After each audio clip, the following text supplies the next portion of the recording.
SB Audrey Las Cañas, kiniklaim dito ni Matubato na napakalakas mo raw kay Mayor Duterte, ngayon President Duterte. Ikaw, sa palagay mo, kasi yan, subjective yan eh. Sa tingin mo, malakas ka o napakalakas ka kay Mayor Duterte? Sinungalingan po yan, Your Honor. When I say malakas, malakas para pagkatiwalaan na utusan ng mga sensitibo mga bagay. Ano yung mga naiutos na sa iyo ni Mayor Duterte noon para mabuo sa isipan mo na ikaw ay malakas sa kanya o hindi malakas sa kanya? Ano yung sa tingin mo, pinaka-sensitibo na bagay na naiutos sa iyo nung mayor pa siya? To be honest, Your Honor, walang inutos sa akin si Mayor Rody Duterte because of my position in my rank. Well, in fact, Your Honor, meron akong indirect na incident. Mission of Senator Lacson. Ang tanong sa iyo ni Senator Lacson, sa palagay mo, malakas ka ba o gaano ka kalakas kay President Duterte o kay Mayor Duterte dati? Hindi po, Mr. Chairman. Hindi ka malakas? Yes, Mr. Chairman. O, tuloy mo yung sagot mo kayo. May incident, Mr. Chairman, Your Honors. 2011, may kapatid ako na nalig sa drugs. Napatay po ito ng mga elements ng Davao City Police Office. Wala ako nagawa. Ano ang pangalan ng kapatid niya? Cecilio Las Cañas. O, Cecilio Las Cañas, Mr. Chair. Cecilio. Yes. 2014, yung isa namang kapatid ko, Fernando Las Cañas, na-involved naman sa illegal drugs, napatay na naman ng mga elements ng Davao City Police Office. Wala ako nagawa. Ang pangalan po? Fernando Las Cañas. My two brothers po, Mr. Chair, Your Honors, napatay ng mga kasamahan ko sa Davao City Police Office. Kung malakas ako kay Mayor, bakit hindi ko natulungan sila? Siguro kung hindi po siguro ako pulis, mas natulungan ko sila. So, talagang tahasang pinabubulaanan mo yung aligasyon ni Matubato na napakalakas mo kay Mayor Duterte. Wala pong katotohanan yan. And to add, Mr. Chair, Your Honor, nung nagkaroon ako ng severe illness, on dialysis ako, yung panganay kong anak na bago lang pasar sa nursing, nag-apply sa City Hall of Davao City. Hindi lang ito natanggap, na-insulto pa. Hindi natanggap. Yes, Mr. Chair. Kung gano'n ako ka-powerful o kalakas, o Hindi most lang powerful sa policeman, Arthur, hindi lang sa hindi natanggap ang ibig sabihin. na-insulto pa. Ito pa. Gano'n ba kalakas? Powerful? Kaya itong mga allegation dito ni Mr.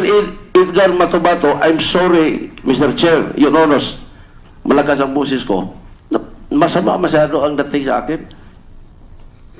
Na-damage na ang mga kapatid ko because of illegal drugs. Dahil pulis ako, wala akong nagawa. Ipalabas pa na most powerful, very wealthy, very influential, saluduhan ng general, walang mapuwit na city director ng Davao City kung hindi dadaan sa akin. Talagang pambabastos sa katauhan ko ito. I'm sorry. Yeah, sa tingin mo, bakit sinabi ni Matubato yung mga aligasyon niya laban sa iyo? Sa iyong palagay lang. Somebody must be behind him. Dahil wala ka namang alam na personal na galit niya sa iyo. Hindi mo naman siya na-onsi siguro sa Well, sa lupa. Two times ko yan namura dahil doon sa kanyang activities for more than 10 years siya na mahala doon. Hindi niya sinabi sa akin, ni-report na yung value ng Kupras nag-fluctuate yan, nagataas pala yan. Hindi namin niya napansin yung may-ari ng lupa. Napansin ko yan by the time na pinatawag na ako doon sa barangay. There was an invitation for me dahil may complaint po yung mga buyer ng Cobra. When I was there, si Edgar Matubato wala doon. Na-inform lang ako na may complaint sa akin because ako ang kilalang caretaker na yun palang niyog, hindi pa yan naging kupra, kumukuha na sa doon sa mga buyer, nag-cash advance na yan. Pagka naging kupra na yan, binibinta na naman niya sa ibang buyer.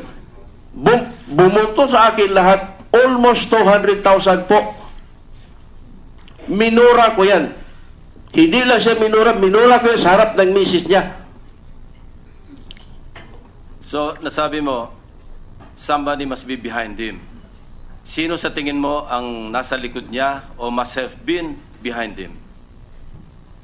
Mr. Chair, Your Honors, I'm sorry po, baka mali ako. Mahirap po personal ko na lang po ito.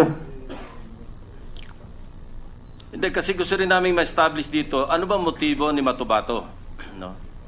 Kung nagsasabi siya ng totoo, pinabubulaanan mo, paano kami mas maniniwala sa iyo kaysa kay Matubato? Kailan establish natin yung motibo, hindi ba?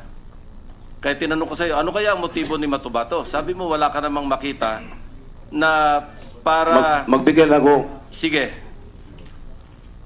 sa personal ko lang po, Yes. na Mr. Chair, Your Yes. Honors. Baka politika. Bakit politiko ka ba? Bakit ikaw? Di naman. Sino? Kindly elucidate. Gusto niya siguro sirain yung presidente Mayor Rody Duterte. Kasi yun naman ang tumbok ng ano niya eh. Yung mga lahat na sinasabi niya, patayan, DDS, yung pagkain sa buaya, hindi naman totoo yun. Pero bakit ikaw ang gagawing kasangkapan ni Matubato para siraan si Mayor o si Presidente Duterte? Bakit ikaw, sa tingin mo, bakit ikaw napili niya? Mayroon bang perception sa Davao City na ikaw talaga ay malapit kay Mayor Duterte kahit hindi totoo? Para ikaw yung mapag-isipan na gawing kasangkapan para sirain si Mayor Duterte? Wala po, Your Honor. Pero kahit po, Your Honor, yung mga media ng Davao City, kasi usually si Mayor dati, pag lumalakad yan, may kasama mga media. Not even a single footage ng media ng Davao City na makita ko kasama ako ni Mayor Duterte.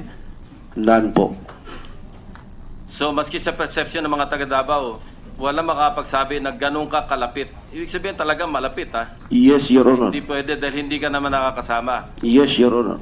Ngayon, doon nga ako nagtataka, bakit ikaw ang napili ni Matubato na gamitin nga para kung sakaling ang siya'y nagpapagamit din, kung sakali lang, ha? Para siraan si Presidente Duterte o si Mayor Duterte. Yun din ang pinagtaka ko, Your Honor. Wala ka ring idea. Wala, Your Honor. Hindi mo kami matulungan sa komite para makabuo man lang ng aming paniniwala kung ano ba yung pinagmulan ng lahat ng ito. Kasi alam mo, nagugol naming oras dito, napakahaba na rin. At marami na rin nabilad dito. Hindi ba? Meron 2 pulis Pasay na dito na napailan ng kaso dahil sa pagdinig dito. At yung PNP nalalagay minsan sa balag ng alanganin, no? Yung sa perception sa mga tao, para bang alam mo, kanina nag-uusap kami ni Chairman Gordon, ano? Kasi tiningnan ko Wikipedia, ano ba ibig sabihin ng extrajudicial killing? Ang definition, sinasabi, it is a killing of a person by government authorities na hindi dumaan sa legal procedure or sa proceedings. Masama kasi ang pag-uusapan namin dito, extrajudicial killing, yung pala ang definition ng extrajudicial killing, parang may presumption na kagagawa ng government authorities. Ano? Pero sa pangkaraniwang perception, ako even or before I look it up, ano, akala ko pag-uusapan namin yung extrajudicial killings, yung hindi ginampanan ng kapulisan kung hindi ito yung mga death under investigation. Hindi. Ang ibig sabihin talaga, at ito rin siguro ang pananaw ng international media, na ang aming dinidinig dito yung mga pangyayari involving government authorities. Meaning, yung 1,375 police operations. No? Kasi yun ang maliwanag na kagagawan ng government authorities. Lahat pala yon. Kung tutuusin sa pag-uusapan namin dito, pwede i-classify na extrajudicial killings na itinatanggi ng PNP dahil nga may presumption of regularity. Ikaw, nag-aaral ka naman ng LLB, hindi ba? So, di ba, pagka tayo, pareho galing din ng Consular Enforcement, pag may ginawa tayo, ang presumption kaagad, regular ang ginawa natin. Mapera na lamang na later on, ma-prove otherwise. Then, kanina, pag-uusapan natin, ilan yung murder cases. Hindi mo pwedeng ibilang doon. Sa murder cases, yung regular o yung legitimate police operation. Pero later on, kung halimbawang isa o dalawang kaso, na-prove na hindi naman pala legitimate police operation, papasok yun na rin doon, di ba? Madadagdagan na yung murder case doon sa statistics. At mababawasan yung legitimate police operation. So, ako hanggang ngayon nagtataka kung bakit nga si Matubato hindi ko naman sinasabing nakapag-spin ng ganong istorya kasi puro face value tinitingnan, and it's up to the members of the committee to form our individual opinions on the matter, hindi ba? Kami magsasabi, kasi ako pagka may nagsasalita dyan, bukod sa ako yung nakikinig, nag-observe din ako kung ano yung kanyang pag tinanong siya, paano ba siya sumagot, ano ba kanyang body language, kasama yan eh. Kasi tulad mo, lumaki rin ako nag-iimbestiga. Lumaki rin ako sa intelligence community. Yan din ang aking exposure. So lagi akong gano'n. Pagka meron kaming dinidebrief, hindi agad ako maniwala. And quietly, nag-check ako sa kanya mga sinasabi. Kasi meron mga verifiable facts na pag binerify mo, mali pala sa katotohanan. Kaya nga at first blush, pagkatanong ko kay Matubato, dalawa kagad yung nakita ko na hindi tugma doon sa katotohanan o sa talaga nangyari. So in my book, mababa yung credibility niya. I'm sorry for saying this, doon sa ating mga kasama rito na maaring mas mataas ang paniniwala kay Matubato. And kaya nga tinatanong ko sa iyo, hindi mo rin naman masagot. Bakit ikaw ang naisip ni Matubato na gamitin kung siya man ay ginagamit o nagpapagamit para siraan si Pangulong Duterte? At hindi mo rin kami mabigyan ng sagot. Kasi simple lang kung halimbawang ang target si Mayor Duterte, bakit hindi na lang si General De La Rosa ang dikdikin dyan? Dahil siya yung in-appoint ng Chief PNP, siya siguro yung malakas o malapit. Pero ikaw, kung malapit ka, dapat SPO4 ka. SPO3. Magre-retire ka ng SPO3. Nag-apply nga ako, Your Honor. I have 2 special spot promotions. From SPO2 to SPO3, spot promotion. SPO3 to SPO4, spot promotion yan. Nung pinalo up ko po... Pag spot promotion, waive naman yung period, yung before retirement. Hindi Yes, ba? Your Honor. Pwede ka ma-promote. No, matagal na yan, Your Honor. Presidente na si Mayor Duterte, dapat napagbigyan ka sa spot promotion para makapag-retire ka man lang na SPO4, ang pension mo bilang inspektor. Yun nga, Your Honor. Kaya, matagal na po ito. Hindi rin ako makapaniwala na malakas ka. O baka napabayaan ka na ni General De La Rosa. Hindi, nagpalo up ako, Your Honor, sa Krami. If I can remember right, 2010. Special order na lang yung labas eh. Kalimutan na natin yung 2010. Kalimutan na natin yung 2015. Pero starting noon time of June 30, kung malakas ka, sa tingin ko, SPO4 ka na ngayon. Dahil hindi naman tinitingnan yung 6 months ka na lang sa serbisyo. Wave na lahat yun kasi spot promotion eh. Yun nga eh. Di ba? Malaki rin naman ang diferensya ng pension between a retired SPO3 and a retired SPO4. So, ang tanong ko ulit, malakas ka ba talaga kay Mayor Duterte o hindi? Hindi po, Your Honor. Thank you, Mr. Chairman. Just for the record, Senator Ralph Recto arrived first before Senator Villanueva. So, in the order of questioning, they may question later. Baka naman kaya hindi ka malakas baka naman dahil tinutukoy ka ni Mato Bato, binigyan mo ng lumang relo, hindi yung bagong relo binigay mo sa kanya. Binili na rin, tapos sinukat niya. Hindi kaya. Biro lang yun, biro lang. Para lang masyado ng tense, no? Okay, Alam mo ba, ibig sabihin ng dalawa relo? Sabi mo kanina kasi Sabi mo, ayaw mo naman na magsuot ng dalawang relo. Yun nga, Your Honor. Alam mo ba yung biruan namin sa dalawa relo? Delikado yun. Abay, dalawa relo, di gumaganon. Senator Trillanes is recognized. Maraming salamat, Mr. Chairman. Speaking of that relo na binigay,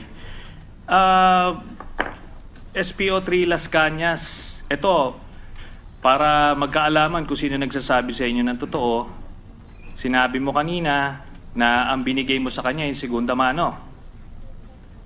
Yung sinuot ko po. Yung suot mo, yung binili mo, yun yung Sinuot sa'yo. ko.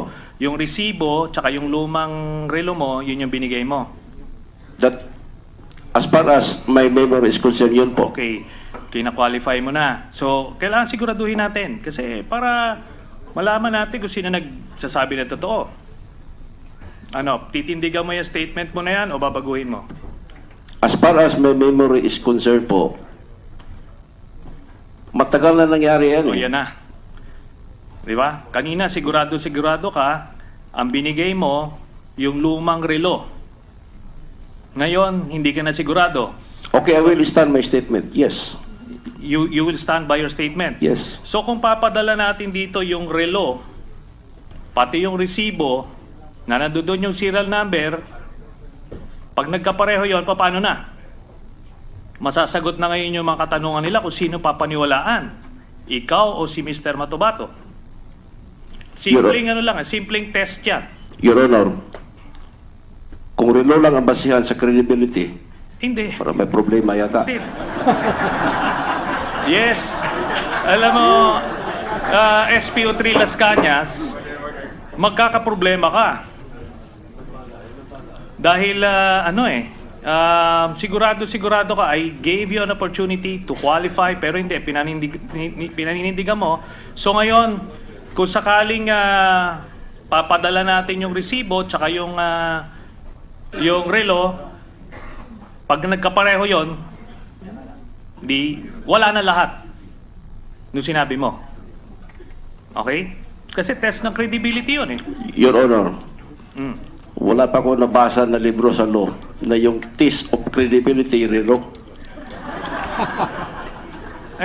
Ikaw yung nagsabi niyan eh, pinapanindigan mo eh, di ba? O ngayon, nag-ano ka na, namimiloso po ka na, SPO3 Las Cañas. Alam mo, pinag-oobserbahan kita, gaya ni Senator Lacson, inoobserbahan ko yung demeanor mo. Alam mo yung actuation mo, hindi pang SPO3. Talagang iba. Kasi nakita natin yung mga chief superintendent, si General De La Rosa, hindi ganyan. Pero ikaw talagang iba ang demeanor mo. Okay? Oh. Personal opinion niyo pa yun, Oh. Your Honor. Yan, di ba? Anyway, susubukan natin. Sinabi mo kanina na na-observe mo ay na base sa iyong recollection itong si Mr. Matobato nakapatig na may M14 kasi sinasabi niya, ano siya, auxiliary unit ng Ang Scout Rangers. auxiliary unit ng Scout Ranger. So maari ito yung sinasabi nilang yung sinasabi niya na naging miyembro siya ng CHDF o CAPGO. Mga anong taon ito, SPO3 Las Cañas? Nung nakilala ko siya, 1996, Your Honor. 1996. 1996, may auxiliary unit ng Scout Ranger noong mga panahon na yon. Siya nagsabi sa akin yun. Hindi, sabi nyo kanina na-obserbahan nyo siya eh. Siya nagsabi nga eh.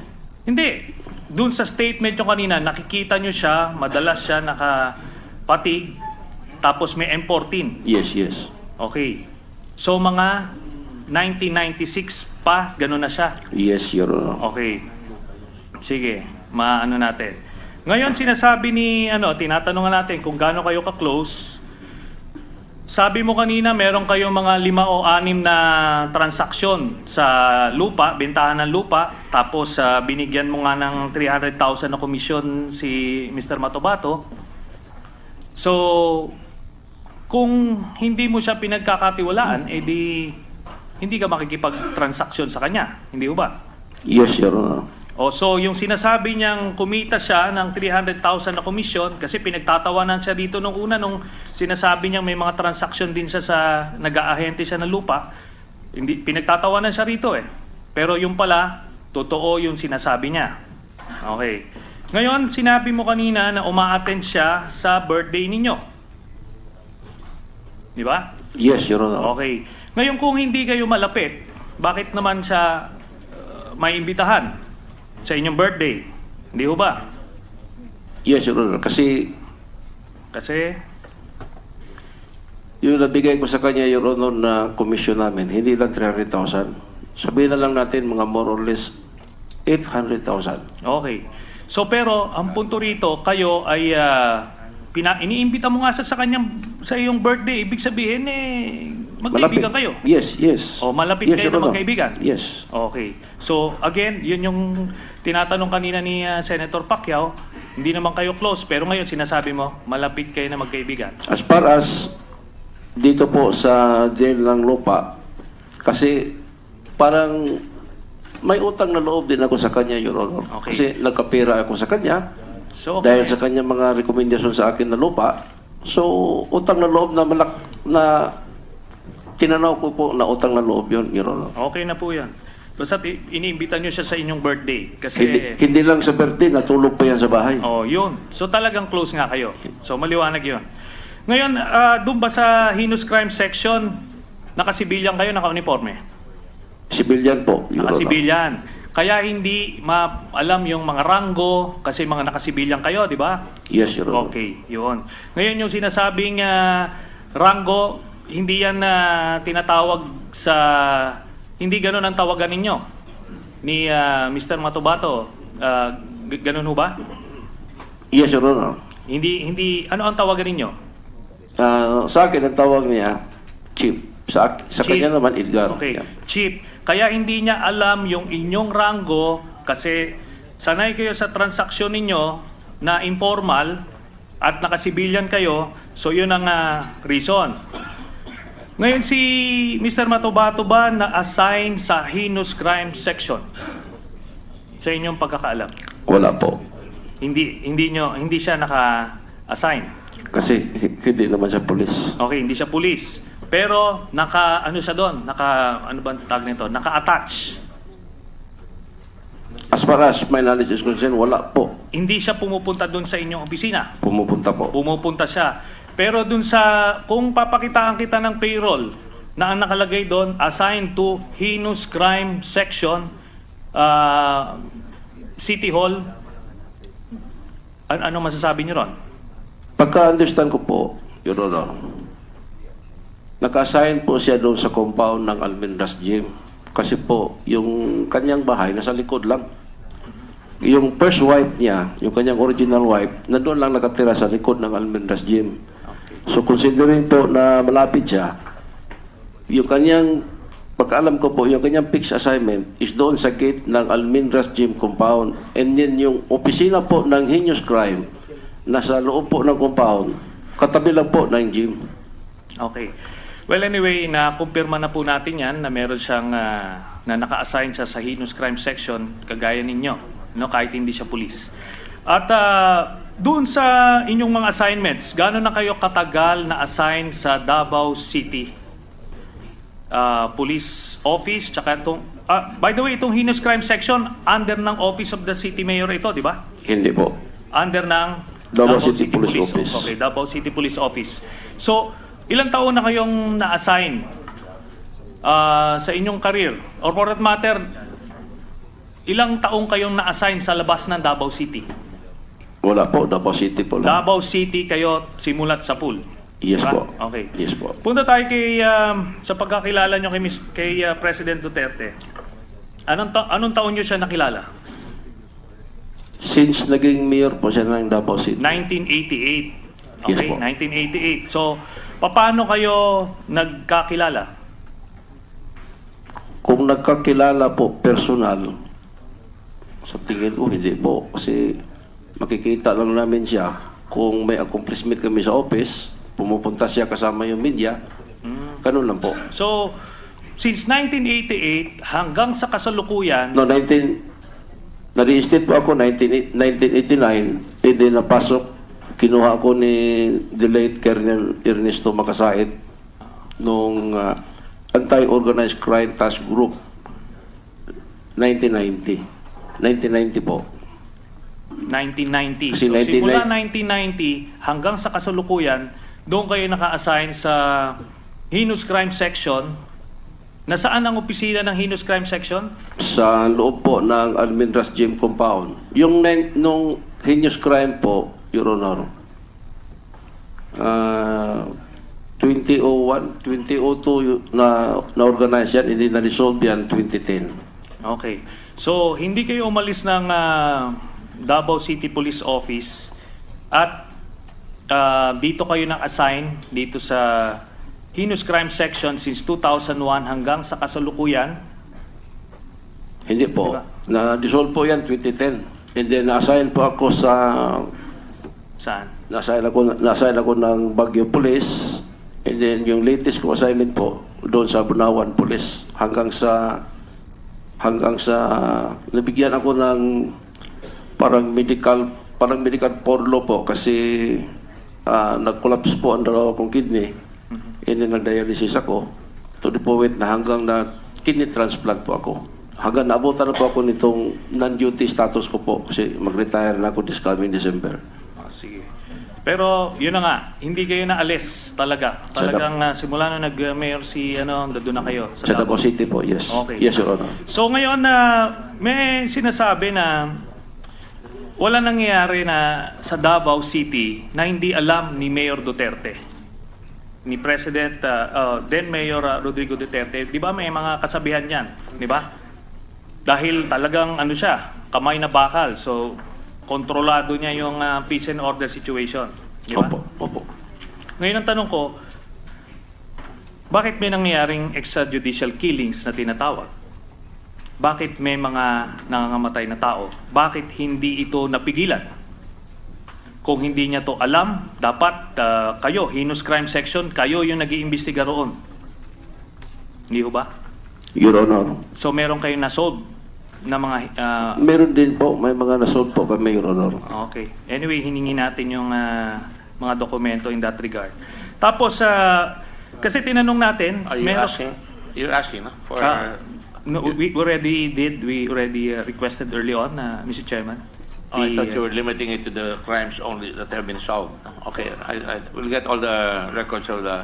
I'm sorry, my mistake. Go ahead. Maraming salamat po, Mr. Chairman. And aside from the extrajudicial killings, may mga malalaking mga murders din na nangyari doon. Kagaya nung kay Mr. King, na isang bilyonaryo. Sabi, safe pang Davao City, bakit may isang bilyonaryong namatay doon mismo sa loob ng opisina niya? Tapos may media na kritiko niya, na si Mr. Jun Pala, namatay. Tapos may isa pang media person, I forgot his name, Luntian or something. The name escapes me at the moment. Then itong si Mr. J.B. Brillante, kilala nyo ito? Come again po? Mr. Former Mayor J.B. Yes. Brillante. Yes, Your Honor. Namatay din ito sa Davao City. Yes, Your Honor. Okay. So, ito yung mga malalaking mga assassinations, na sinasabi lang, bakit nangyari to? Si Mayor Duterte ang may control ng Davao City. So, palagay nyo, bakit kaya nangyari ito mga ito? Your Honor, yung level of ranks ko po at saka position, I think I'm not in a position to answer, Your Honor. Okay. Sige, maintindihan natin. So ngayon, babalikan natin yung resibo tsaka yung serial number nung relo. Darating tayo dyan. Pero ngayon, tatanungin pa kita isang, may mga property ka ba sa US? Wala po, Your Honor. Under your name, under your wife's name, under your children's name? Wala po, Your Honor. Pero nakapunta ka na roon. Hindi pa po, Your Honor. Hindi pa. Never. So, check natin yan sa records, ha? Yes, Your Para Honor. ito yung mga random Yes, yes. checks ng mga, mga inyong mga salaysay. That's all, Mr. Chairman. Thank you. Just to remind the body, the committee, we have a session at 3 o'clock. I understand it's going to be an open and closed session because of the passing of our distinguished colleague, Senator Miriam Santiago. So we will open the session and immediately close it out of respect and tradition. The sense of the chairman, because we have a lot of witnesses, is to continue afterwards. But Senator Soto also says that we might be violating that tradition, that we should adjourn, we should suspend because of the passing. I just want to go with the committee on what your pleasure is, because I wouldn't want to tax the patience of what our witnesses here are already here. I would be willing, but depends on everybody here. Any comments?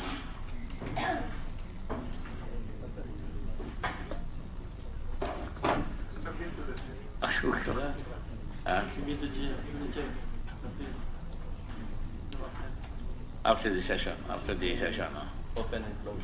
Open and adjourn. Out of respect for our guests, my own view is we continue. You say you continue? Do not blame me, huh? I'm trying to fix the problem. All right? Mr. Chair, Yes. I think we all submit, I'm not speaking for my colleagues, but submit to the chair. My only concern is if it's going to be the next 3 days, if we can name, especially the higher officials of the PNP, like Chief Bato, because if he's going to be here the next 3 days, he won't be able to do his work Yes. for the next 3 days. But I submit to your wisdom, Mr. Chair. Mr. Chair, if we continue later or in the next 2 days, unless it's absolutely necessary, I think we can excuse the chief PNP, General De La Rosa. Sir, Majority Leader, I'm talking about the high officials also, like we have the NBI director, the USEC who is head of the PNP. But of course, if we need them, Mr. Chair, they're here to stay. I'm just saying in the next 3 days.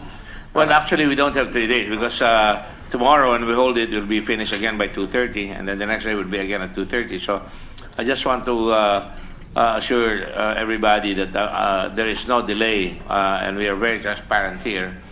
I want to make sure that we finish it hopefully in the next 2 or 3 days because there are other things to do tonight, and there are other things that I have to also investigate. There are many resolutions being referred to the Committee on Blue Ribbon, etc., etc. So my calendar would be extended and extended, and I don't want to have other senators say I'm not listening to some of their referrals here. So, with all due respect to my good friend and respected colleague, Senator Soto, I would like to ask everybody to continue on along with our witnesses. It will be a quick session. They will open and then we will close. We will pass the resolution expressing our condolences to Senator Miriam's family. That's all. And then Yes, close. and then afterwards, we can then again come back here because they have to.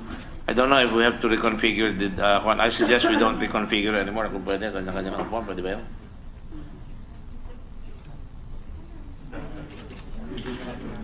Of course, I'm not the Senate President, but out of the ordinary. But anyway,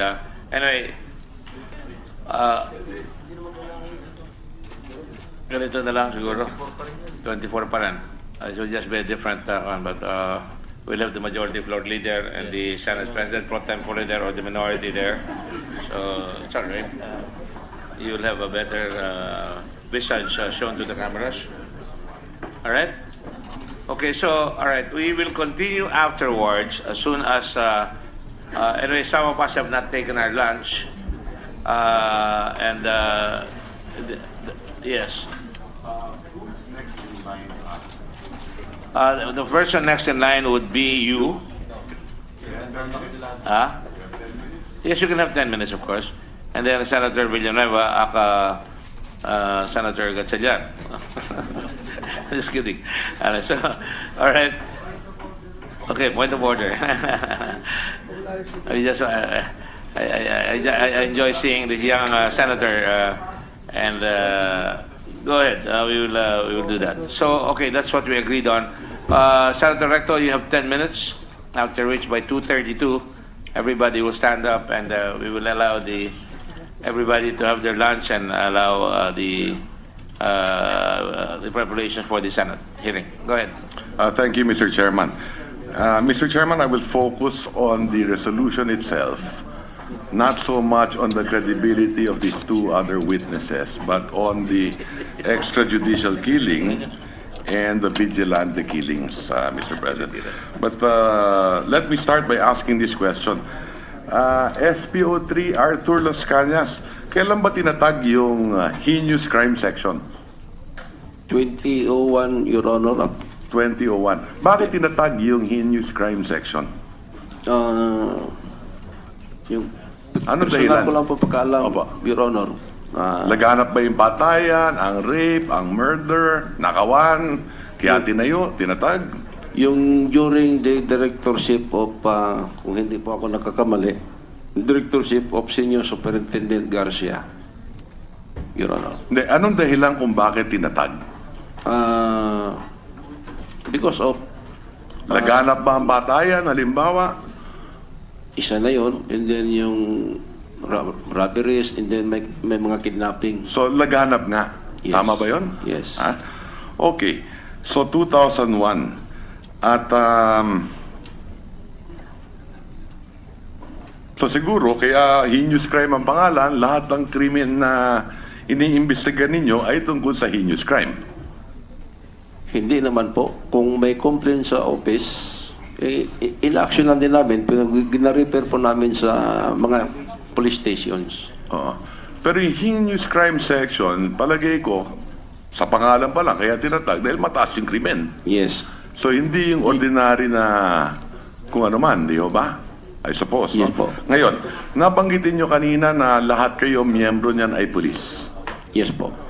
Pero sigurado ako bilang pulis, may mga asset kayo. Yes po. Ang asset ninyo, hindi nangangahulog ang pulis. Tama ho ba yun? Tama po. At sa pagkaalam ko, ang karamihan ng mga asset ay mga kriminal din.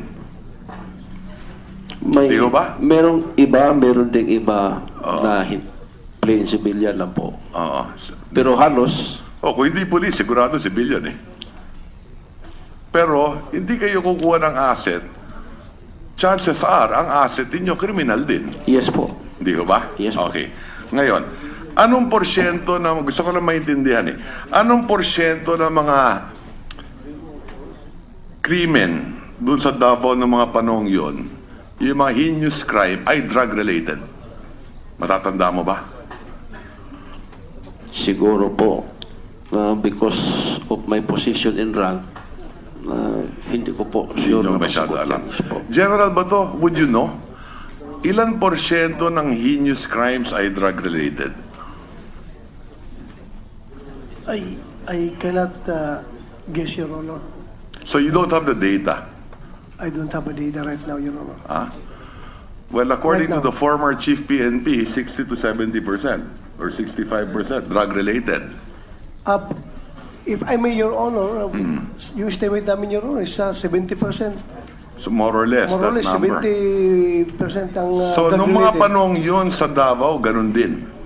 70% drug-related ng mga heinous crimes. Most likely, Your Most Honor, dahil likely. nationwide data, Your Okay. Honor. Okay. Nung panahong yun na SPO3 Las Cañas, meron din ba kayong matrix? Halimbawa, ang Pangulo ngayon, binabanggit, drug matrix. Nung panahon yun ba, meron din kayong matrix? Yung authorized lang po, Your Honor, na may matrix, yung dati yung Narcotics Command, and then ngayon yung PDA. Then, Sabi doon po, sa wala po. heinous crime section, meron ba kayo? Wala po. Parang order of battle. Yung order of battle po, doon yan po sa intelligence po. Na may intelligence yung heinous crime section. Hindi po, yung sa Davao City Police Office po, Your Okay. Honor. Maybe we can find out from General Bato. General Bato, nung nag-chief PNP ho kayo ng Davao, di ho ba? Tama. Yes, Meron Your din ba Honor. kayong drug matrix nun? Hindi, wala pong drug matrix, Your Honor. Meron Wala. kaming watch list May watch list kayo, Watchlist ng mga drug personality, Your Honor. drug personality. Yes, Your Honor. So parang gano'n na rin yun. May watch list, may drug, may more or less, halos gano'n. May listahan eh. Yes, Your Honor. Di ba? Ng pusher at user, more or less. Ha? Yes, Your Honor. What about listahan ng mga gun for hire? Meron din kami nung na-identify, Your Honor. Meron. Meron. Si Matubato ba nasa listahan ninyo? Sa Hindi. gun for hire? Hindi ko ma-remember, Your Honor. Yun yung ma-remember. Pero narinig ko na Na posible. tirador siya. Gun for- tirador. kasi parang natandaan ko yung nabanggit Narinig ninyo ko. eh, di ba? Pero hindi ko nakita officially doon sa Oo. list namin, Your Honor. Okay. Okay. Ano yung, ito para maintindihan ko yung nasa isip ng ating kapulisan, na? Maging sa SPO3 at maging kay General Bato. Ano yung karanasan ninyo sa ating mga korte? Halimbawa, pag may nahuli kayong kriminal, at sigurado kayo, at may ebidensya kayo, masyado matagal ba ang hustisya natin, yung sistema ng hustisya sa ating bansa? Halimbawa, sa prosecutor pa lang, ano yung karanasan ninyo doon? Your Honor, based po on my experience, usually po, hindi naman lahat, pero usually po, kulang po kami sa support ng prosecution. Ng piskal? Yes.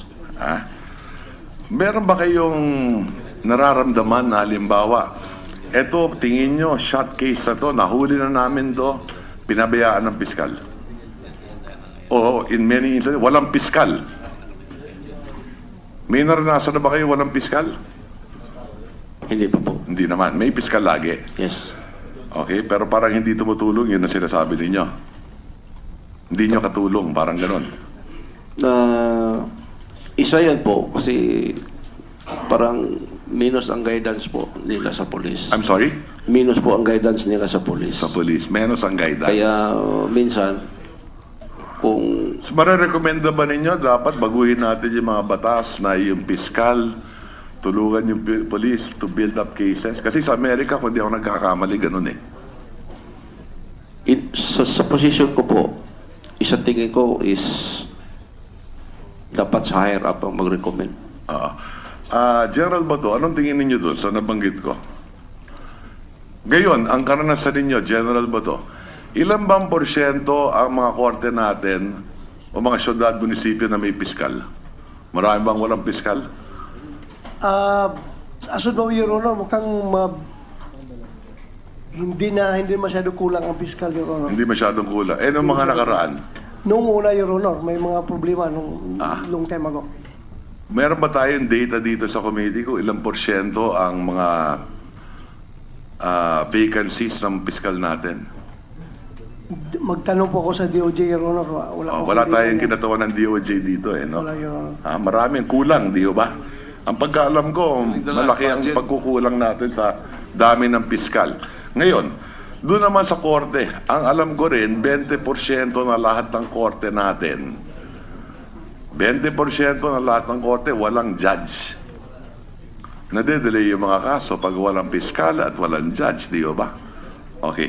Having said that, at kung totoo man yun, hindi kaya yung ating kapulisan naman, nahuli mo yung kriminal, ang tagal ng hustisya, walang judge, halimbawa, o walang piskal, nawawalan ng loob sa paglaban, laban sa krimen. At posible bang dahil dyan, may mga extrajudicial killing? Halimbawa, SPO, let me ask a direct point to SPO3 Las Cañas and to, hindi ko sinasabing ikaw gusto ko lang maintindihan yung kaisipan ng ating kapulisan. Ganon din kay General Bato. Kung sa tingin yung mabagal ang hustisya o walang hustisya, meron ba mga tipo ng kriminal na dapat hindi na ipaubaya sa korte at patayin na lang? Sa akin po, Hindi ko Your Honor. tinatanong kung meron kang ginawang pinatay. Opo. Ang tinatanong ko lang, dahil sa katagalan at kawalan ng hustisya, napag-uusapan ba ninyo to sa mga kapulisan, sa mga kaibigan, sa Pagka wala kayong trabaho, nagiinuman lang kayo, halimbawa, o nagtotong eats kayo, halimbawa, na sa sobrang tagal ng hustisya, itong mga kriminal na to, na nasa battle order o kung ano man, ay dapat ito mga to, pinapatay na lang to eh. Meron Wala naman mga po. ganun bang, ni minsan, wala kayo na pag-usapan na gano'n? Well, sometimes, during drinking session, may mga... O yung mga ganun lang. Hindi mo yan maiwasan. Yung Tama. mga... Yung mga... Halimbawa, yung mga... Parang na-discourage ka sa serbisyo. Kulang ng support. Madalas ba yan na di-discourage kayo sa serbisyo? And especially kung ang kalaban mo sa kabila, yung kaso magaling ang abogado, talaga wala kang laban. So, So, meron yan, hindi man yan Your Honor na sekreto yan, open yan sa among sa kapulisan. sa law enforcement, sa So, kapulisan. naiisip yan, di ba? Ngayon, kung kayo pulis, at yan ang nararamdaman ninyo, yung kayang civilian, asawa na namatayan ng asawa, o magulang na na-rape yung anak, at alam walang hustisya makukuha sa ating pamahalaan. At dahil dyan, vigilante killing ang gagawin. Babawian na lang yung kalaban niya. Maaring kabarangay niya o kababayan niya, kukuha ng sariling hustisya. Sa tagal ninyo sa serbisyo, marami bang ganyan? In my case po, wala po. Wala. General Bato, same question for you. Meron bang mga kriminal na paminsan-minsan pag kayo magkakasama lang na pag-uusapan ninyo, hindi ko sinasabing ginagawa ninyo o ginawa ninyo ha, yung damdamin lang. Etong mga tao ito dapat pinapatay na to eh. Paulit-ulit na lang yan. Nakakalabas, nabayaran yung judge, nabayaran yung piskal, o kung ano man, whatever that situation is. Napag-uusapan mo na, may huntahan ba kayong ganyan? Normal po yan yun. Normal. Maraming beses namin na pag-usapan yan. Maraming beses. Yung frustration kasi papasok na trillion, yung matagal yung hearing or yung trial ng kaso. Kundi yung talagang complete reversal ng what we expected, Your Honor. Halimbawa, na-dismiss yung kaso. Napaka-strong yung case na pinresenta namin. So, frustrated yung police. Frustrated yung police. Yun, mapag-usapan namin. Pag-uusapan. Dapat pinatay na yan, parang ganyan. Pero hindi namin gagawin yan, Your Alam Honor. ko. Hindi ko sinasabi Hindi po pwede gagawin gawin ninyo. yan. Tama. Okay, ngayon. Noong panahon sa Davao, di sinasabi natin naging success story ang Davao. At ako naman, I've had the experience of visiting Davao many times. Hindi lang sa kampanya, kahit nung nanalo na. No? At alam ko naman, by and large, sa kinakausap ko yung mga tao doon, they feel safe in the streets. Okay? Yung personal kong karanasan, which I can share with you. So, ano naging sekreto nun? Posible ba ang sekreto nun? Anong pananaw ninyo, General Bato? Na ang leader natin kailangan may kamay na bakal. Tama ho ba yun? Importante sa leader natin na may takot ang tao at may kamay na bakal. Tama ho ba yun? Yes, Your Honor. Mahalaga yun. Yes, Your Honor. Excuse me, Senator Recto, Yes. your time is up. Yung 10 minutes ba yung tanong ko kasama yung sagot? Can I wind up? Ang tanong lang ang Yes. time, yung sagot hindi kasama. So mahaba talaga yun. Ganun ba? O, sige. So, Okay, one last point, pwede? sure. 1 minute? Avoid latitude. Okay, thank you.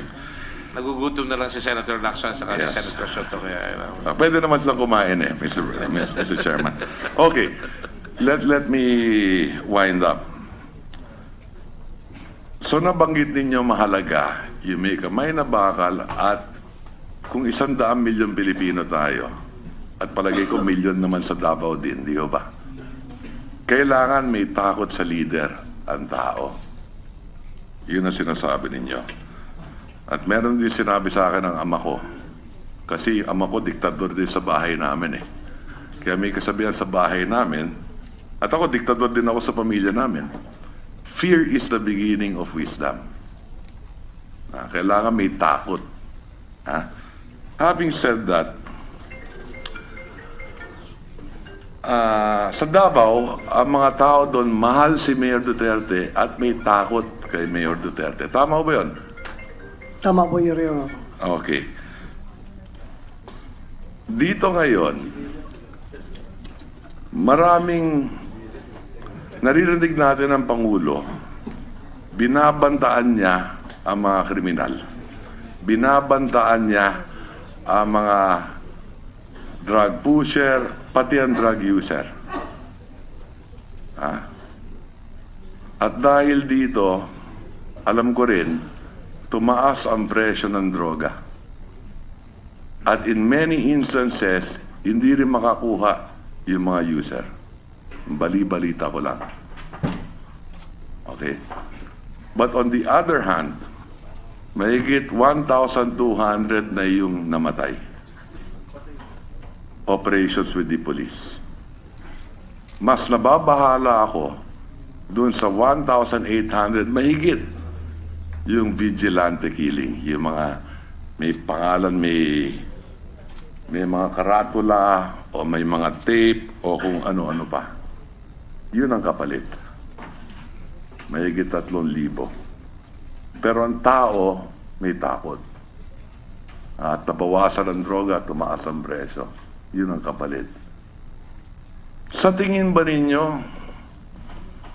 yung 3,000 yan, papalo ba yan ng 10,000, 100,000, hanggang anong numero kaya yan?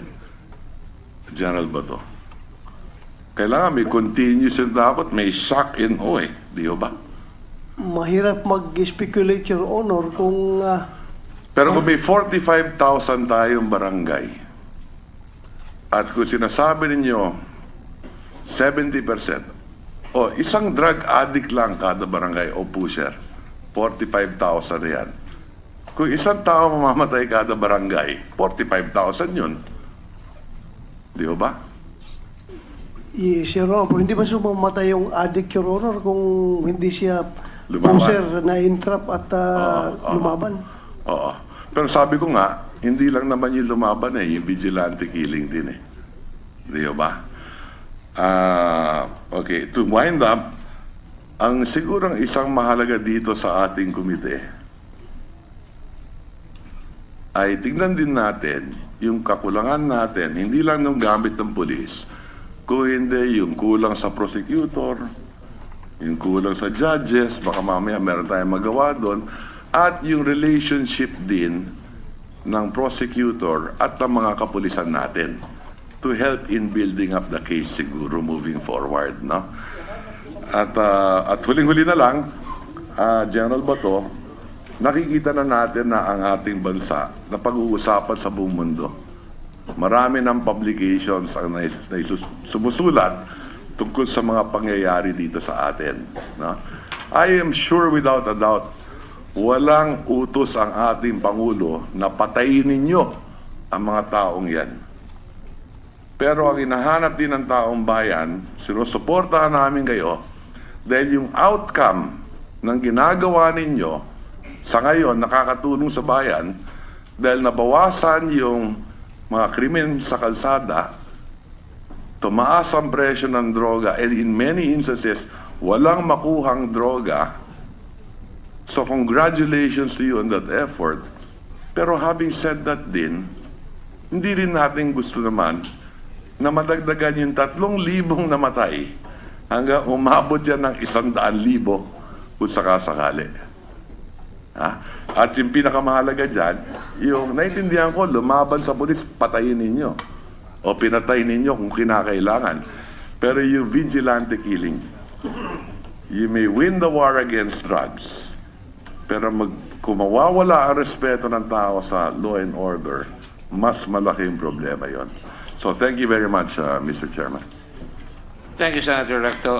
We would like to thank very much kayong lahat. Nagpapasalamat kami sa inyo, sa inyong pasensya at kayo nandito at nagbibigay ng inyong testimony at inyong resources na sa inyong kaisipan at sa inyong mga prinsipyo at sa ating mga batas. But magse-session lang po kami sandali ng 3 o'clock And hopefully, sabi ni Senate President Pimentel, aagahan niya yung session sa oras. At pagkatapos ng resolution, i-adjourn namin kaagad yung session. Suspend namin para bukas. In the meantime, siguro para safe, mga alas 4, no? Mga alas 4 po, tutuloy po natin. Pwede na po kayong lumabas muna at magsikain. At alam ko hindi pa kayo kumakain dyan ng konti. Para maayos. Babalik po tayo ng alas 4. Session is suspended until 4 o'clock in the afternoon. Thank you all very much. Sir, iharap lang.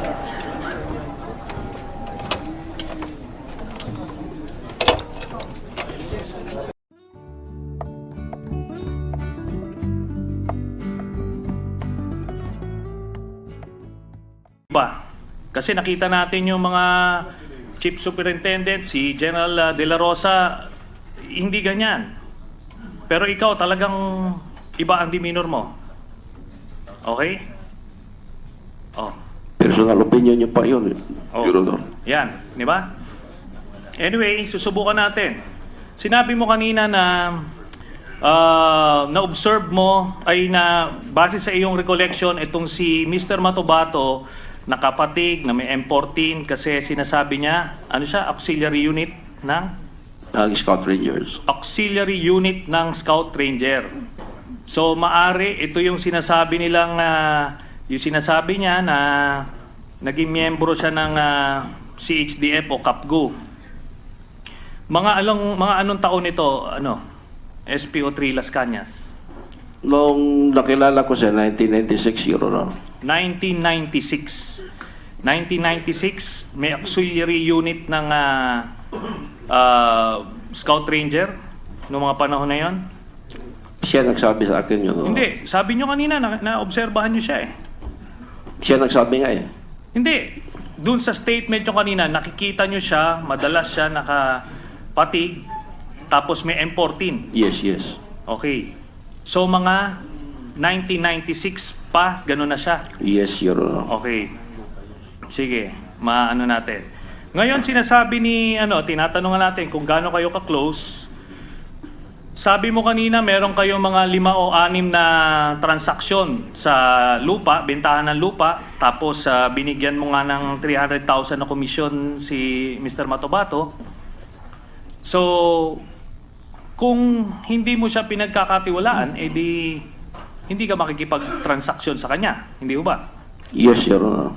So yung sinasabi niyang kumita siya ng 300,000 na komisyon kasi pinagtatawanan siya dito nung una nung sinasabi niyang may mga transaksyon din siya sa nag-aahente siya ng lupa. Hindi pinagtatawanan siya rito eh. Pero yung pala totoo yung sinasabi niya. Okay. Ngayon sinabi mo kanina na uma-attend siya sa birthday ninyo. Di ba? Yes, Your Honor. Okay. Ngayon kung hindi kayo malapit, bakit naman siya may imbitahan sa inyong birthday? Hindi ho ba? Yes, Your Honor. Kasi yung nabigay ko sa kanya, Your Honor, na komisyon namin, hindi lang 300,000. Sabihin na lang natin mga more or less 800,000. Okay. So pero ang punto rito, kayo ay iniimbita mo nga sa iyong birthday. Ibig sabihin magkaibigan kayo. Yes. O malapit Yes, kayo Your na Honor. magkaibigan. Yes. Okay. So again, yun yung tinatanong kanina ni Senator Pacquiao. Hindi naman kayo close, pero ngayon sinasabi mo malapit kayo na magkaibigan. As far as dito po sa jail ng lupa, kasi parang may utang na loob din ako sa kanya, Your Honor. Okay. Kasi nagkapira ako sa kanya. So Dahil sa kanya mga rekomendasyon sa akin na lupa, so utang na loob na tinanaw ko po na utang na loob yun, Your Honor. okay na po yan.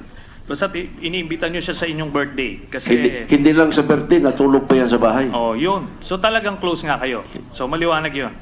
Ngayon, doon ba sa heinous crime section, nakasibilyan kayo, naka-uniforme? Civilian po, Your Honor. Nakasibilyan. Kaya hindi alam yung mga ranggo kasi mga nakasibilyan kayo, di ba? Yes, Your Honor. Okay, yun. Ngayon yung sinasabing ranggo, hindi yan tinatawag sa... Hindi ganun ang tawagan ninyo ni Mr. Matobato. Ganun ho ba? Yes, Your Honor. Ano ang tawagan ninyo? Sa akin, ang tawag niya, Chief. Sa Chief. kanya naman, Edgar. Okay. Yeah. Chief, kaya hindi niya alam yung inyong ranggo kasi sanay kayo sa transaksyon ninyo na informal at nakasibilyan kayo, so yun ang reason. Ngayon si Mr. Matobato ba na-assign sa heinous crime section? Sa inyong pagkakaalam? Wala po. Hindi siya naka-assign. Kasi hindi naman siya pulis. Okay, hindi siya pulis. Pero ano siya doon? Ano ba ang tag nito? Naka-attach. As far as my knowledge is concerned, wala po. Hindi siya pumupunta doon sa inyong opisina. Pumupunta po. Pumupunta siya.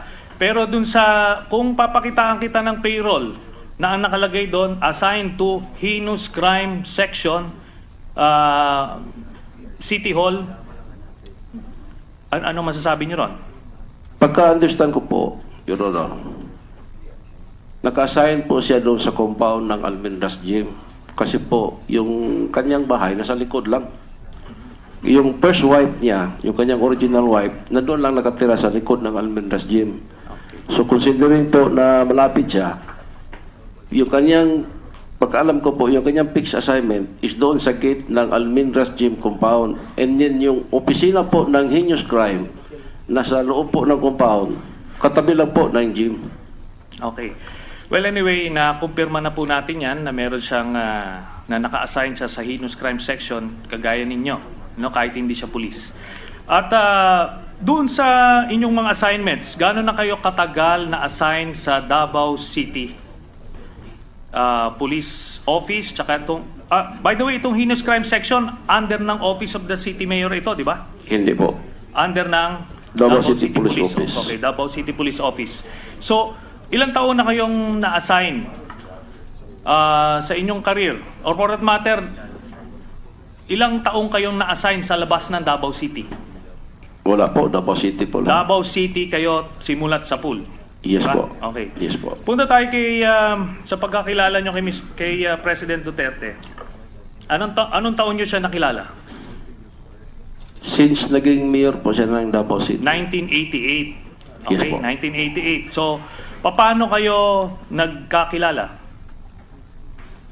Kung nagkakilala po personal, sa tingin ko hindi po. Kasi makikita lang namin siya kung may accomplishment kami sa office, pumupunta siya kasama yung media, ganun lang po. So, since 1988 hanggang sa kasalukuyan, No, na-reinstate po ako 1989, and then napasok, kinuha ako ni the late Colonel Ernesto Makasait nung Anti-Organized Crime Task Group 1990 po. 1990. Kasi So, 1990 simula 1990 hanggang sa kasalukuyan, doon kayo naka-assign sa heinous crime section. Nasaan ang opisina ng heinous crime section? Sa loob po ng Almendras Gym compound. Nung heinous crime po, Your Honor, 2001, 2002 na-organize yan, hindi na-resolve yan 2010. Okay. So, hindi kayo umalis ng Davao City Police Office at dito kayo nang-assign dito sa heinous crime section since 2001 hanggang sa kasalukuyan? Hindi po. Diba? Na-dissolve po yan 2010. And then na-assign po ako sa... Saan? Na-assign ako ng Baguio Police. And then yung latest ko assignment po doon sa Bunawan Police hanggang sa nabigyan ako ng parang medical porlo po kasi nag-collapse po ang dalawa kong kidney. And then nag-dialysis ako to the point na hanggang na kidney transplant po ako. Hanggang naabutan na po ako nitong non-duty status ko po kasi mag-retire na ako this coming December. Sige.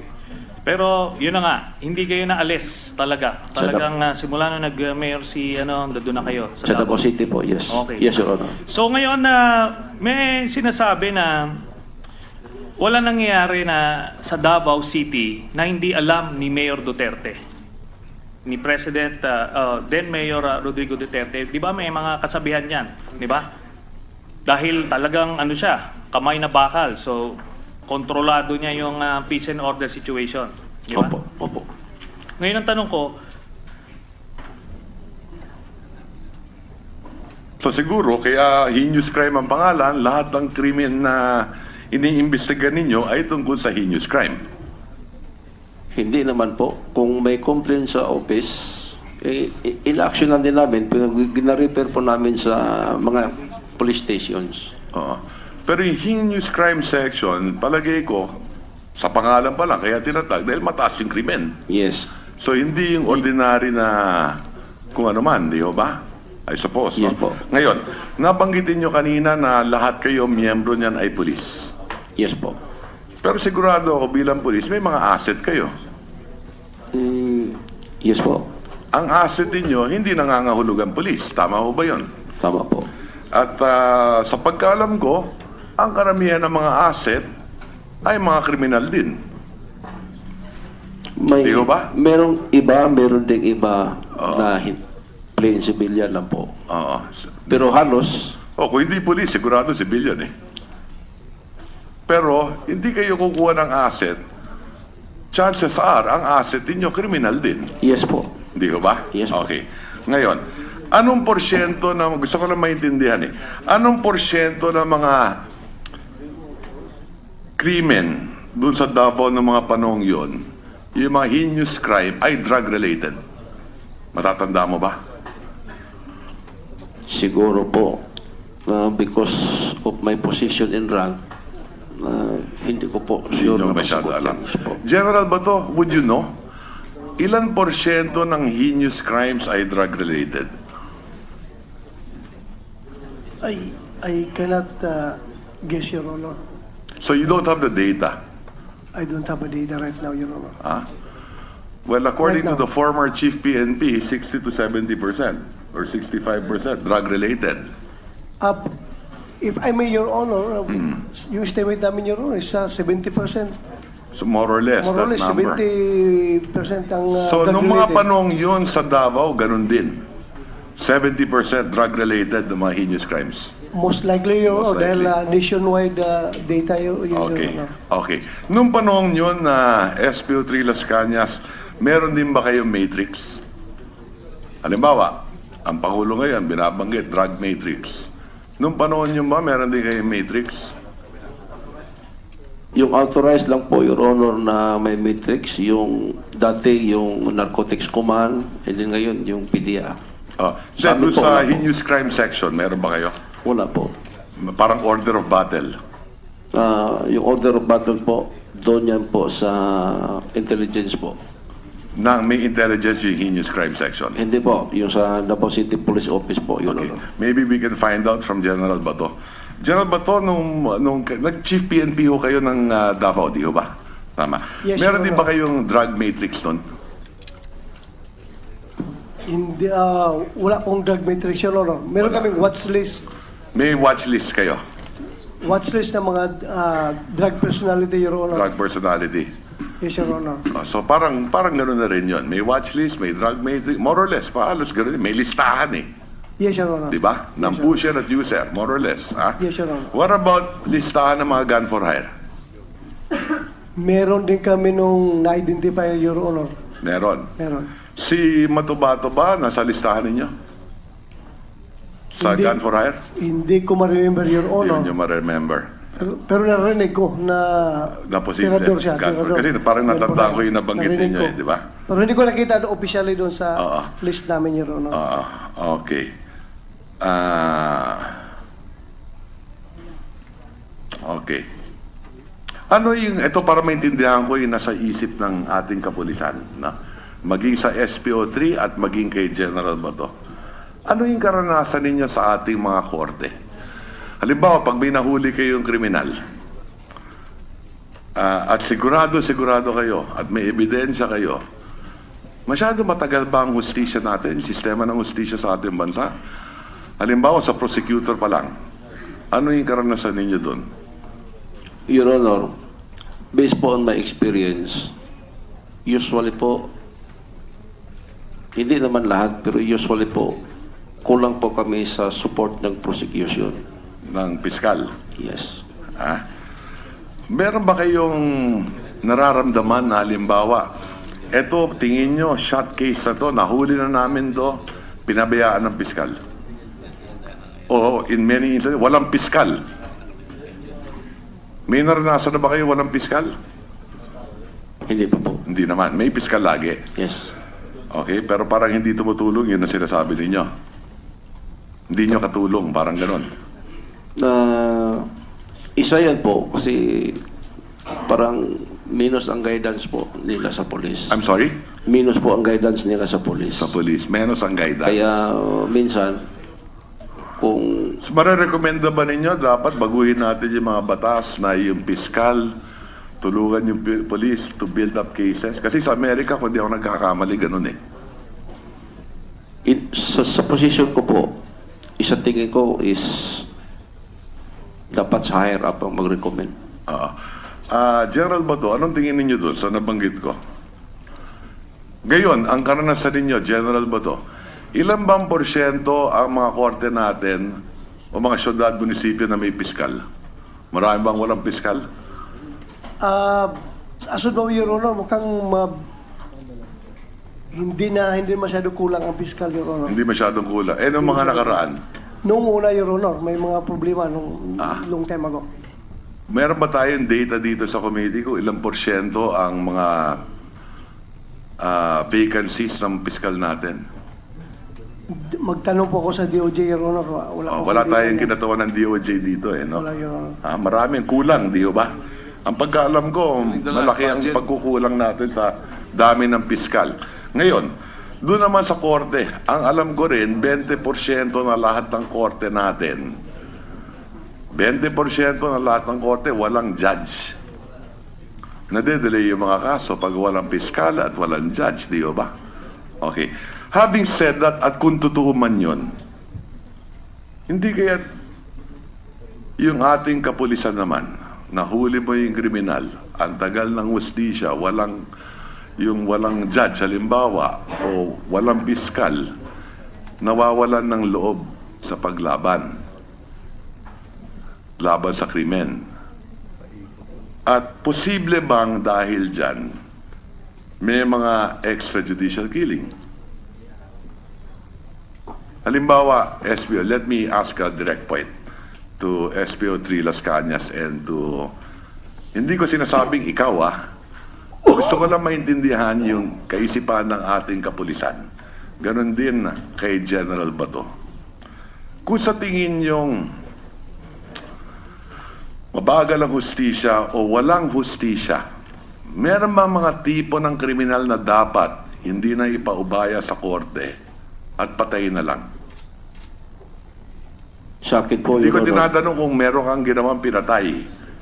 Opo. Ang tinatanong ko lang, dahil sa katagalan at kawalan ng hustisya, napag-uusapan ba ninyo to sa mga kapulisan, sa mga kaibigan, sa pagka wala kayong trabaho, nagiinuman lang kayo, halimbawa, o nagtotong eats kayo, halimbawa, na sa sobrang tagal ng hustisya, itong mga kriminal na to, na nasa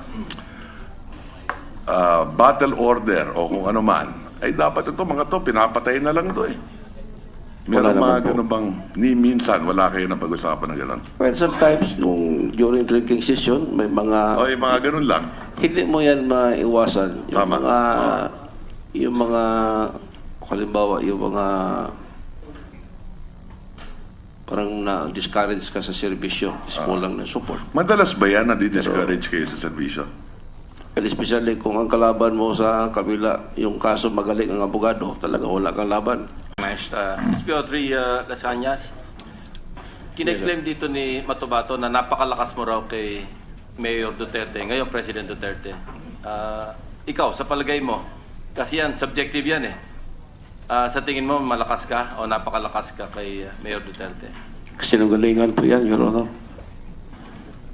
When I say malakas para pagkatiwalaan na utusan ng mga sensitibo mga bagay.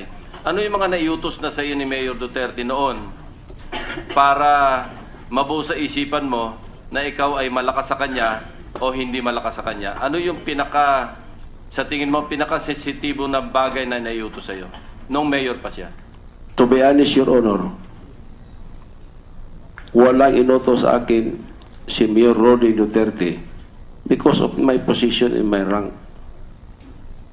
Well, in fact, Your Honor, meron akong indirect na incident. Information of Senator Lacson. Ang tanong sa iyo ni Senator Lacson, sa palagay mo, malakas ka ba o gaano ka kalakas kay President Duterte o kay Mayor Duterte dati? Hindi po, Mr. Chairman. Hindi ka malakas. Yes, Mr. Chairman. O, tuloy mo yung sagot mo kayo. May incident, Mr. Chairman, Your Honors.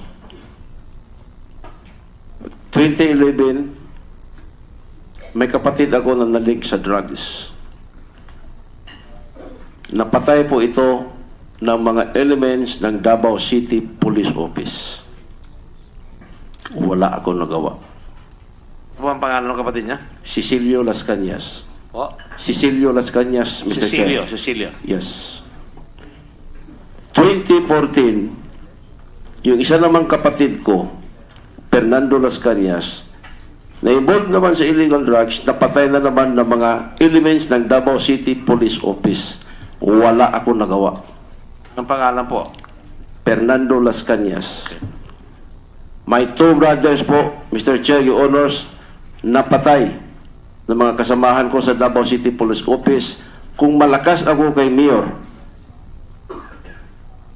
bakit hindi ko natulungan sila? Siguro kung hindi po siguro ako pulis, mas natulungan ko sila. So, talagang tahasang pinabubulaanan mo yung aligasyon ni Matubato na napakalakas mo kay Mayor Duterte. Wala pong katotohanan yan. And to add, Mr. Chair, Your Honor, nung nagkaroon ako ng severe illness, o dialysis ako, yung panganay kong anak na bago lang pasar sa nursing, nag-apply sa City Hall of Davao City. Hindi lang ito natanggap, na-insulto pa. Hindi natanggap. Yes, Mr. Chair. Kung gano'n ako ka-powerful o kalakas, o Hindi most lang powerful sa hindi- policeman, Arthur, hindi lang sa hindi natanggap ang ibig sabihin. na-insulto pa. Ito pa. Ganun ba kalakas? Powerful? Kaya itong mga allegation dito ni Mr. Edgar Matubato, I'm sorry, Mr. Chair, Your Honors, malakas ang boses ko. Masama masyado ang dating sa akin. Na-damage na ang mga kapatid ko because of illegal drugs. Dahil pulis ako, wala akong nagawa. Ipalabas pa na most powerful, very wealthy, very influential, saluduhan ng general, walang mapuwit na city director ng Davao City, kung hindi dadaan sa akin. Talagang pambabastos sa katauhan ko ito. I'm sorry. Yeah, sa tingin mo, bakit sinabi ni Matubato yung mga aligasyon niya laban sa iyo? Sa iyong palagay lang. Somebody must be behind him. Dahil wala ka namang alam na personal na galit niya sa iyo. Hindi mo naman siya na-on siguro sa transaction Well, sa lupa. Two times ko yan namura. Dahil doon sa kanyang activities, for more than 10 years, siya na mahala doon. Hindi niya sinabi sa akin, nireport, na yung value ng Cupras, nag-fluctuate yan, nagataas pala yan. Hindi namin niya napansin yung may-ari ng lupa. Napansin ko yan by the time na pinatawag na ako doon sa barangay. There was an invitation for me dahil may complaint po yung mga buyer ng Cupra. When I was there, si Edgar Matubato wala doon. Na-inform na lang ako na may complaint sa akin because ako ang kilalang caretaker na yun palang niyog, hindi pa yan naging Cupra, kumukuha na sa doon sa mga buyer, nag-cash advance na yan. Pagka naging Cupra na yan, binibinta na naman niya sa ibang buyer. Bumunto sa akin lahat, almost 200,000 po. Minura ko yan. Hindi lang siya minura ko yan sa harap ng misis niya. So, nasabi mo, somebody must be behind him. Sino sa tingin mo ang nasa likod niya o must have been behind him? Mr. Chair, Your Honors, I'm sorry po. Baka mali ako. Mahirap po personal ko na lang po ito. Hindi, kasi gusto rin namin ma-establish dito, ano ba motibo ni Matubato? No? Kung nagsasabi siya ng totoo, pinabubulaanan mo, paano kami mas maniniwala sa iyo kaysa kay Matubato? Kailan establish natin yung motibo, hindi ba? Kaya tinanong ko sa iyo, ano kaya ang motibo ni Matubato? Sabi mo, wala ka namang makita na para... Magbigay ako Sige. sa personal ko lang po Yes. na Mr. Chair, Your Yes. Honors. Baka politika. Bakit politiko ka ba? Bakit ikaw? Di naman. Sino? Kindly elucidate. Gusto niya siguro sirain yung presidente Mayor Rodi Duterte. Kasi yun naman ang tumbok ng ano niya eh. Yung mga lahat na sinasabi niya, patayan, DDS, yung pagkain sa buaya, hindi naman totoo yun. Pero bakit ikaw ang gagawing kasangkapan ni Matubato para siraan si Mayor o si Presidente Duterte? Bakit ikaw, sa tingin mo, bakit ikaw napili niya? Mayroon bang perception sa Davao City na ikaw talaga ay malapit kay Mayor Duterte kahit hindi totoo? Para ikaw yung mapag-isipan na gawing kasangkapan para sirain si Mayor Duterte? Wala po, Your Honor. Pero kahit po, Your Honor, yung mga media ng Davao City, kasi usually si Mayor dati, pag lumalakad yan, may kasama mga media. Not even a single footage ng media ng Davao City na makita ko kasama ako ni Mayor Duterte. None po. So, maski sa perception ng mga taga Davao, wala makapagsabi na ganun ka kalapit. Ibig sabihin talaga malapit, ha? Yes, Your Honor. Hindi pwede dahil hindi ka naman nakakasama. Yes, Your Honor. Ngayon, doon nga ako nagtataka, bakit ikaw ang napili ni Matubato na gamitin nga para kung sakaling siya ay nagpapagamit din, kung sakali lang, ha? Para siraan si Presidente Duterte o si Mayor Duterte. Yun yun ang pinagtaka ko, Your Honor. Wala ka ring idea. Wala, Your Honor. Hindi mo kami matulungan sa komite para makabuo man lang ng aming paniniwala kung ano ba yung pinagmulan ng lahat ng ito. Kasi alam mo, nagugol naming oras dito, napakahaba na rin. At marami na rin nabilad dito. Hindi ba? Meron 2 pulis Pasay na dito na napaila ng kaso dahil sa pagdinig dito. At yung PNP nalalagay minsan sa balag ng alanganin, no? Yung sa perception sa mga tao, para bang alam mo, kanina nag-uusap kami ni Chairman Gordon, ano? Kasi tiningnan ko Wikipedia, ano ba ibig sabihin ng extrajudicial killing? Ang definition, sinasabi, it is a killing of a person by... Bakit may nangyayaring extrajudicial killings na tinatawag? Bakit may mga nangangamatay na tao? Bakit hindi ito napigilan? Kung hindi niya to alam, dapat kayo, Heinous Crime Section, kayo yung nag-iimbestiga roon. Hindi ho ba? Your Honor. So meron kayong nasolve na mga... Meron din po, may mga nasold po kami, Your Honor. Okay. Anyway, hiningi natin yung mga dokumento in that regard. Tapos, kasi tinanong natin... Are you asking? You're asking, no? For... no, we already requested early on, Mr. Chairman. I thought you were limiting it to the crimes only that have been solved. Okay, I will get all the records of the... I'm sorry, my mistake. Go ahead. Maraming salamat po, Mr. Chairman. And aside from the extrajudicial killings, may mga malalaking mga murders din na nangyari doon. Kagaya nung kay Mr. King, na isang bilyonaryo. Sabi, safe pang Davao City, bakit may isang bilyonaryong namatay doon mismo sa loob ng opisina niya? Tapos may media na kritiko niya, na si Mr. Jun Pala, namatay. Tapos may isa pang media person, I forgot his name, Luntian or something. The name escapes me at the moment. Then itong si Mr. JB Brillante, kilala nyo ito? Come again po? Mr. Former Mayor J.B. Ah, yes. Brillante. Yes, Your Honor. O namatay din ito sa Davao City. Yes, Your Okay. So, ito yung mga malalaking mga assassinations, ano? Na sinasabi lang, bakit nangyari to? Si Mayor Duterte ang may control ng Davao City. So, palagay nyo, bakit kaya nangyari ito mga ito?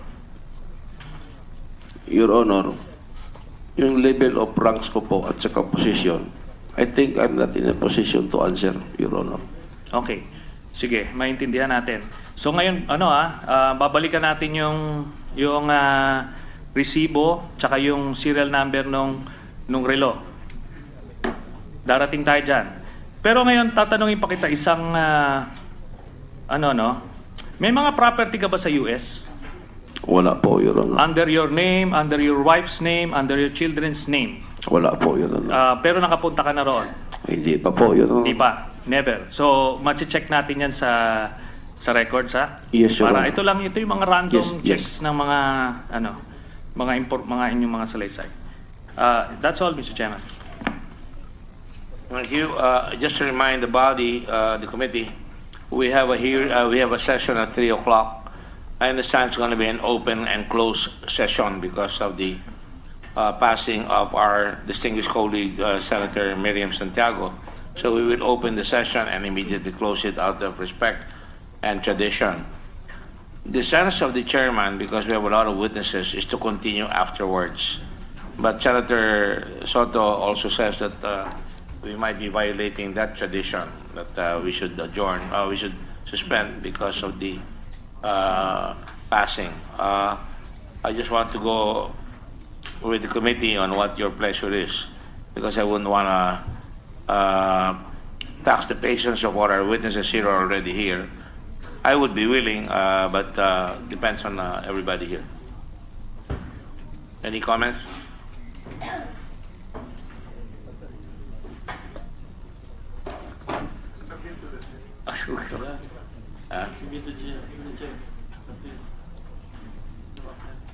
After the session, Open and close. Open and adjourn.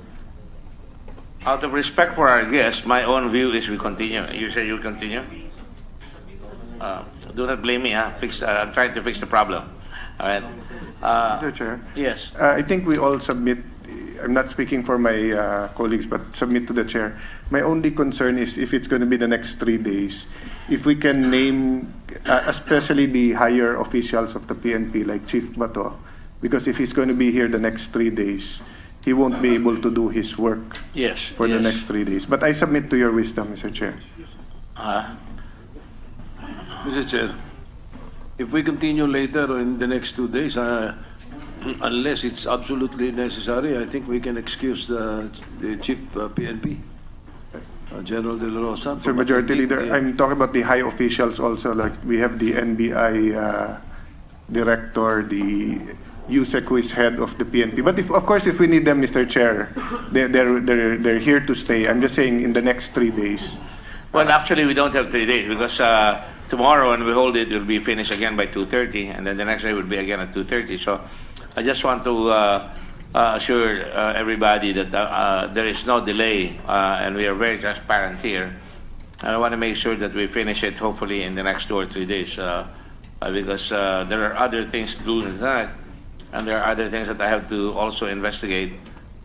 There are many resolutions being referred to the Committee on Blue Ribbon, etc., etc. So my calendar would be extended, and I don't want to have other senators say I'm not listening to some of their referrals here.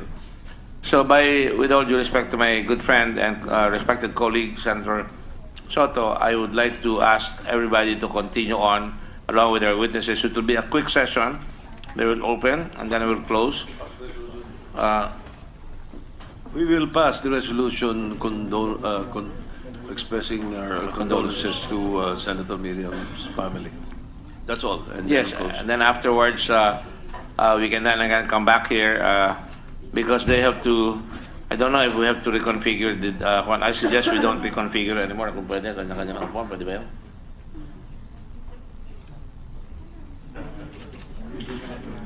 Of course, I'm not the Senate President, but out of the ordinary yan. But anyway,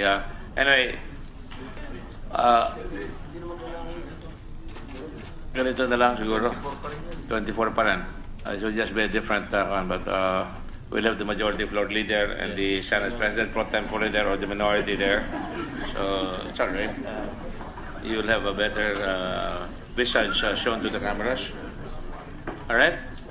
Okay, so, all right, we will continue afterwards as soon as, anyway, some of us have not taken our lunch.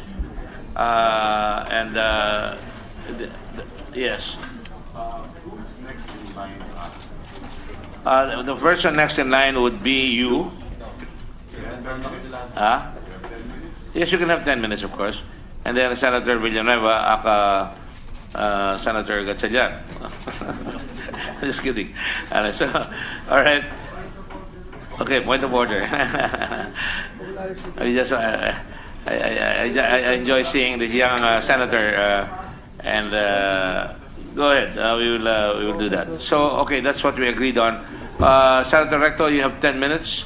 After which, by 2:32, everybody will stand up, and we will allow everybody to have their lunch and allow the preparations for the Senate hearing. Go ahead. Thank you, Mr. Chairman. Mr. Chairman, I will focus on the resolution itself, not so much on the credibility of these two other witnesses, but on the extrajudicial killing and the vigilante killings, Mr. President. But let me start by asking this question. SPO3 Arthur Las Cañas, kailan ba tinatag yung heinous crime section? 2001, Your Honor. 2001. Bakit tinatag yung heinous crime section? Yung Anong personal dahilan? ko lang po pagkaalam, Opo. Your Honor. Laganap ba yung patayan, ang rape, ang murder, nakawan, kaya tinayo, tinatag? Yung during the directorship of, kung hindi po ako nakakamali, directorship of Senior Superintendent Garcia, Your Honor. Hindi, anong dahilan kung bakit tinatag? Because of Laganap ba ang patayan, halimbawa? isa na yon, and then yung robberies, and then may mga kidnapping. So, laganap nga. Yes. Tama ba yon? Yes. Ha? Okay. So, 2001. At, Government authorities na hindi dumaan sa legal procedure or sa proceedings. Masama kasi ang pag-uusapan namin dito, extrajudicial killing, yung pala ang definition ng extrajudicial killing, parang may presumption na kagagawa ng government authorities. Ano? Pero sa pangkaraniwang perception, ako even or before I look it up, akala ko pag-uusapan namin yung extrajudicial killings, yung hindi ginampanan ng kapulisan kung hindi ito yung mga death under investigation. Hindi. Ang ibig sabihin talaga, at ito rin siguro ang pananaw ng international media, na ang aming dinidinig dito ay yung mga pangyayari involving government authorities. Meaning, yung 1,375 police operations. No? Kasi yun ang maliwanag na kagagawan ng government authorities. Lahat pala yun. Kung tutuusin sa pag-uusapan namin dito, pwede i-classify na extrajudicial killings na itinatanggi ng PNP dahil nga may presumption of regularity. Ikaw, nag-aaral ka naman ng LLB, hindi ba? So, di ba, pagka tayo, pareho, galing din ng Consular Enforcement, pag may ginawa tayo, ang presumption kaagad, regular ang ginawa natin. Mapwera na lamang na later on, ma-prove otherwise. Then, kanina, pag-uusapan natin, ilan yung murder cases. Hindi mo pwedeng ibilang doon. Sa murder cases, yung regular o yung legitimate police operation. Pero later on, kung halimbawang isa o dalawang kaso na-prove na hindi naman pala legitimate police operation, papasok yun na rin doon, di ba? Madadagdagan na yung murder case doon sa statistics. At mababawasan yung legitimate police operation. So, ako hanggang ngayon nagtataka kung bakit nga si Matubato hindi ko naman sinasabing nakapag-spin ng ganong istorya kasi puro face value tinitingnan, and it's up to the members of the committee to form our individual opinions on the matter, hindi ba? Kami magsasabi, kasi ako, pagka may nagsasalita dyan, bukod sa ako'y nakikinig, nag-observe din ako kung ano yung kanyang pag tinanong siya, paano ba siya sumagot, ano ba kanyang body language, kasama yan eh. Kasi tulad mo, lumaki rin ako nag-iimbestiga. Lumaki rin ako sa intelligence community. Yan din ang aking exposure. So lagi akong gano'n. Pagka meron kaming dinidebrief, hindi agad ako maniwala. And quietly, nag-check ako sa kanya mga sinasabi. Kasi meron mga verifiable facts na pag verify mo, mali pala sa katotohanan. Kaya nga at first blush, pagkatanong ko kay Matubato, dalawa kagad yung nakita ko na hindi tugma doon sa katotohanan o sa talaga nangyari. So in my book, mababa yung credibility niya. I'm sorry for saying this, doon sa ating mga kasama rito na maaring mas mataas ang paniniwala kay Matubato. And kaya nga tinatanong ko sa iyo, hindi mo rin naman masagot. Bakit ikaw ang naisip ni Matubato na gamitin kung siya man ay ginagamit o nagpapagamit para siraan si Pangulong Duterte? At hindi mo rin kami mabigyan ng sagot. Kasi simple lang kung halimbawang ang target si Mayor Duterte, bakit hindi na lang si General De La Rosa ang dikdikin dyan? Dahil siya yung in-appoint ng Chief PNP, siya siguro yung malakas o malapit. Pero ikaw, kung malapit ka, dapat SPO4 ka. SPO3. Magre-retire ka ng SPO3. Nag-apply nga ako, Your Honor. I have 2 special spot promotions. From SPO2 to SPO3, spot promotion. SPO3 to SPO4, spot promotion yan. Nung pinalo up ko po... Spot promotion, waive naman yung period, yung before retirement, hindi ba? Yes, Your Honor. Pwede ka ma-promote. No, matagal na yan, Your Honor. Presidente na si Mayor Duterte, dapat napagbigyan ka sa spot promotion para makapag-retire ka man lang na SPO4, ang pension mo bilang inspektor. Yun nga, Your Honor. Kaya, matagal na po ito. Hindi rin ako makapaniwala na malakas ka. O baka napabayaan ka na ni General De La Rosa.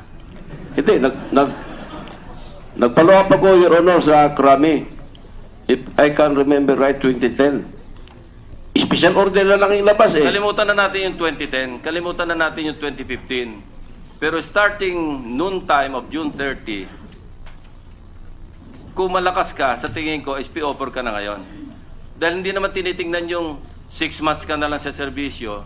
Wave na lahat yun kasi spot promotion eh. Yun nga eh. Di ba? Malaki rin naman ang diferensya ng pension between a retired SPO3 and a retired SPO4. So, ang tanong ko ulit, malakas ka ba talaga kay Mayor Duterte o hindi? Hindi po, Your Honor. Thank you, Mr. Chairman. Just for the record, Senator Ralph Recto arrived first before Senator Villanueva. So, in the order of questioning, they may question later. Baka naman kaya hindi ka malakas baka naman dahil tinutukoy ka ni Matubato, binigyan mo ng lumang relo, hindi yung bagong relo binigay mo sa kanya. Binili na relo, tapos sinuot niya. Hindi kaya. Biro lang yun, biro lang. Para lang masyado ng tense, no? Okay. Alam mo ba, ibig sabihin ng 2 relo? Sabi mo kanina kasi Sabi mo, ayaw mo naman na magsuot ng 2 relo. Yun nga, Your Honor. Alam mo ba yung biruan namin sa 2 relo? Delikado yun. Abay, 2 relo, di gumaganon. Senator Trillanes is recognized. Maraming salamat, Mr. Chairman. Speaking of that relo na binigay, SPO3 Las Cañas, ito, para magkaalaman kung sino nagsasabi sa inyo ng totoo, sinabi mo kanina na ang binigay mo sa kanya yung segunda mano. Yung sinuot ko po. Yung suot mo, yung binili mo, yun yung sa'yo. Yung resibo, tsaka yung lumang relo mo, yun yung binigay mo. That, as far as my memory is concerned, yun po. Okay. Kina-qualify mo na. So, kailangan siguraduhin natin. Kasi para malaman natin kung sino nagsasabi ng totoo. Ano, titindigan mo yung statement mo na yan o babaguhin mo? As far as my memory is concerned po, matagal na nangyari yan O eh. yan na. Di ba? Kanina sigurado ka, ang binigay mo yung lumang relo. Ngayon, hindi ka na sigurado. Okay, I will stand my statement. Yes. You will stand by your statement. Yes. So kung papadala natin dito yung relo, pati yung resibo, na nandoon yung serial number, pag nagkapareho yon, paano na? Masasagot na ngayon yung mga katanungan nila kung sino papaniwalaan. Ikaw o si Mr. Matobato. Simpleng simpleng test yan. Your Honor, kung relo lang ang basihan sa credibility, Hindi. para may problema yata. Hindi. Yes.